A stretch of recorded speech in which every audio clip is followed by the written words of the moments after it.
Hi friends, welcome to Bhavani styles and blogs అండి.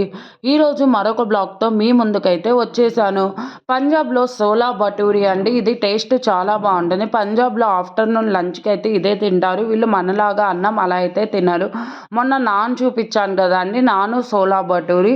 వాళ్ళకి ఏది ఇంట్రెస్ట్ అంటే అది తింటారు. మనలాగా 3 పూట్ల అన్నం అయితే తినరు. వీళ్ళు నాన్ ప్రిపరేషన్ మైదా పిండితో అయితే చేస్తారు ఫ్రెండ్స్. చూడండి, 2 చేతుల మీద వేసుకొని అన్న చూడండి ఎంత ఫాస్ట్గా చేస్తున్నారో నాన్ ప్రిపరేషన్. ఆ ప్రిపరేషన్ చూడండి, అస్సలు ఫాస్ట్గా ఇలా 2 చేతుల మీద అంటే అలా సాదేసి నూనెలో అయితే వేసేస్తున్నారు ఫ్రెండ్స్.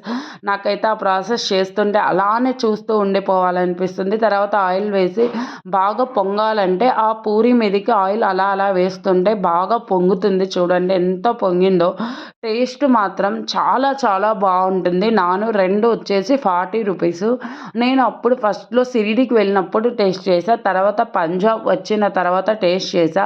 టేస్ట్ మాత్రం చాలా చాలా బాగుంటుంది. సేమ్ కాకపోతే మైదా పిండితో చేస్తారు కాబట్టి హెల్త్కి అంతా మంచిది కాదండి. మేమైతే ఎక్కువ తినమండి. ఎప్పుడో ఇంకా ఏదన్నా ఊరికి వెళ్ళినప్పుడు తప్పదు కదా, అప్పుడైతే తింటాం. టేస్ట్ సూపర్ ఉంది. మీరు ఎప్పుడైనా తినింటే ఒక చిన్న కామెంట్ చేయండి. మా వీడియోస్ కానీ నచ్చితే please like, share, subscribe. Thank you for watching. Bye.